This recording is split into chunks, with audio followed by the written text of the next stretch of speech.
Yuhaviatam, the people of the pines. Before Spanish settlers came into the land of North America with religion and establishment, there was a civilization of peace and prosperity, humans one with nature. Hunter-gatherer communities united by trade, with protection from their ancestors and spiritual ceremonies. These people ran this nation armed with permaculture, the understanding of ecosystems, and educated their kin through metaphorical stories of tradition, lessons, and understanding. Thousands of tribes in the nation, and hundreds in California alone. I am here to focus on the tribe of my hometown, Big Bear Lake, California. Big Bear is now a tourist trap for outdoor enthusiasts seeking time out of the smog from counties like Los Angeles, San Diego, and Orange County. However, before the tourism, the Yuhaviatam lived there, located in the San Bernardino National Forest. They are believed to have migrated to Southern California around 2,500 years ago. Many Yuhaviatam people also refer to themselves as the Serrano. Now, the San Bernardino National Forest contains one of Southern California's highest peaks, the 11,489-foot San Gorgonio. However, the mountains have grown over time. The mountains rose to their current height about 2 million years ago, a few million years after the Sierra Nevada emerged. Just north of San Gorgonio is the location of Big Bear Lake. Subalpine climates aside to lands of chaparral brimming the edge of the Mojave Desert. Now that we are familiar with the setting, we can talk about the ancient people of this beautiful land. The Yuhaviats, or Yuhaviatam, has a literal translation of the people of the pines. When the Spanish arrived, they dubbed them Serranos, which meant Highlander or Mountaineer. These people inhabited this area for thousands of years and practiced the seasonal round, which incorporated the different elevations for crop seasons and leisure to avoid the winter snow and to evade the desert heat. They were hunter-gatherers, cremated the dead of their own, and worshipped their creator Kuktak by visiting a large boulder of white quartz known as God's Eye, or the Eye of God. The Spanish settlers used the name Serrano to identify the indigenous people of the San Bernardino highlands, passes, valleys, and mountains who shared a common language and heritage. The term Mission Indians originated from the 21 missions established by the Spanish settlers along the California coast from 1769 to 1823, from San Diego all the way to Sonoma. And after first contact, Spanish soldiers soon invaded some Serrano villages, removing the people from their ancient homelands and placing them into the mission system as slaves. There many died from new diseases and the changes in their diet. The Yuhaviat diet consisted of the game in which they caught, as well as various nuts and vegetables. The woman ground piña nuts into a dough and made a flat tortilla like bread.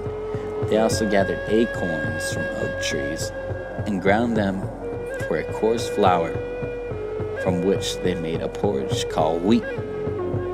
Other staples were roasted agave, prickly pears, and yucca blossoms.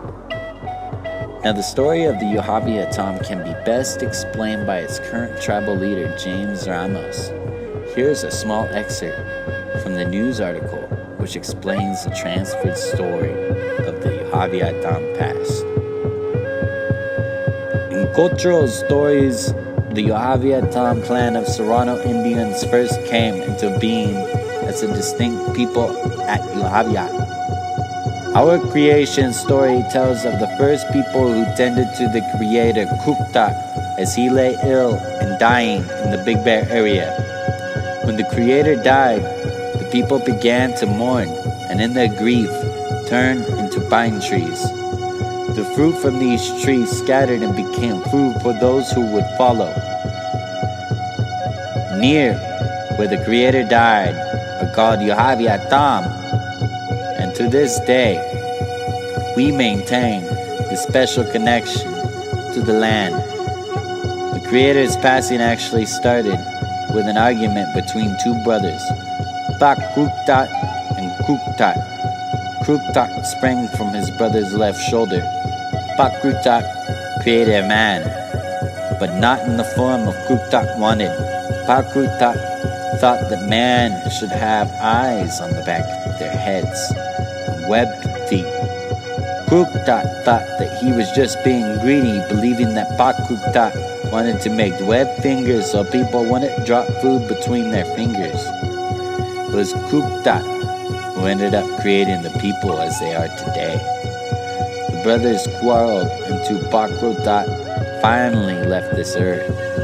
He opened up the earth and now has to hold up the world as his punishment. When he slips and shrugs, the whole world shakes, leaving Kruktat here on earth. Eventually, the people grew tired of their creator and conspired to do away with him. Although Kruktat had provided what he needed for survival, he had also caused hardship. The people decided it was time for him to go. Some say that the frog was given the job of killing Kruktat. He followed him and began stealing his power. Kruktat fell ill journeying to the mountains, first reaching Makstuk, today called Pan Hot Springs, where he was bathed in the water by 3 human caretakers. He still did not get any better, so he was brought to Mananaka, the cold spring. There he got worse. Already he ate nothing. He was just short of dying, and only 2 or 3 days remained. Finally, he was carried to a place between the 2 springs, where Kruktat instructed the people to cremate him and protect his body from the coyote, who eats dead things. And there he died. The people sent Coyote on a false errand to bring wood to burn. After Coyote left, they hurried to burn Kruktat. Coyote was on the way back when he saw the smoke. When Coyote returned, the people were dancing from side to side in a circle around Kruktat's cremation pyre. They did not want Coyote to get through, for they knew he would try to eat Kruktat's body. They protected the pyre until there was nothing left of Kruktat but his heart. Pakuma, Captain Santos Manuel, a namesake of our tribe, said that Coyote snuck through the bowed legs of the bear and snatched the heart in his mouth. The people hit Coyote, and as he ran, the blood turned the mountains red along Baldwin Lake. During cremation, the eye of Kruktat flew out and became a large white quartz rock that became known as the Eye of God, or God's Eye. This is why the area around Baldwin Lake and the entire Big Bear Valley remains the most culturally significant area to our people today. In 1867, the Yuhaviatam band of Serrano were the victims of a massacre and ended their time as free roamers of the land of America. This was the massacre of Chimney Rock in Lucerne Valley, the last battle between Native Americans and New Age settlers. Now, in the San Bernardino Valley, there was a battle that lasted 32 days, and it was a campaign at Chimney Rock. It was a massacre to response of a raid which carried out to many different native tribes on a Talmadge sawmill in Blue Jay, California, during which many buildings were burned in other areas. 3 American ranch hands were killed at a ranch called Los Flores in Summit Valley near present-day Hesperia. Tribal leader Santos Manuel led his tribe from the mountains to the valley, where they moved next to the hot springs near modern-day Highland. This is a quote from someone who was there as a child. Believe that at Chimney Rock it should say Paiutes and not Chimahueve. There's a mixture of both. It was written wrong. It was a 32-day battle. Some of the militia died there, say, but not many. They were well armed. They had weapons, while the natives were only armed with bows. The native people chose this spot. My uncle told me to look for springs and if you go into the rock, there is water. And they chose this place for the battle because they knew there was water and a lot of rattlesnakes. Militia, name was Holcomb with an E. At that, family had a lot of land by Big Bear, and there were mercenaries chasing them. They got money for killing Indians. They got money for taking down Indians, paid by scalp.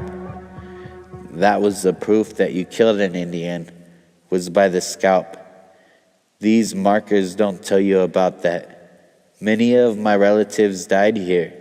It was like the end, yet our stories still survive.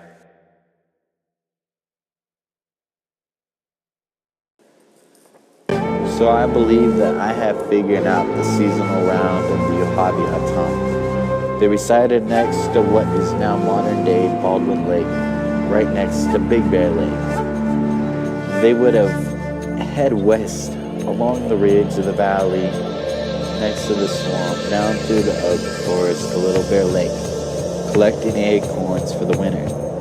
They would arrive through the basin of the flatlands, now modern-day Highland, migrate through the winter months to Lucerne Valley along the edge of the Mojave to hike up the Ragged Springs and Cushionberry Springs, which is now modern-day Highway 18, to finish the round back of Baldwin Lake. These people would travel hundreds of miles every year just to survive by knowing the land that they roamed. When the miners came to establish farms and homesteads, the genocide of a great nation was started. California, from San Diego to the tops of the Trinity County, and even further, had people. And the fact that we systematically murdered this nation makes me very ashamed of my heritage for ending such a beautiful way of life.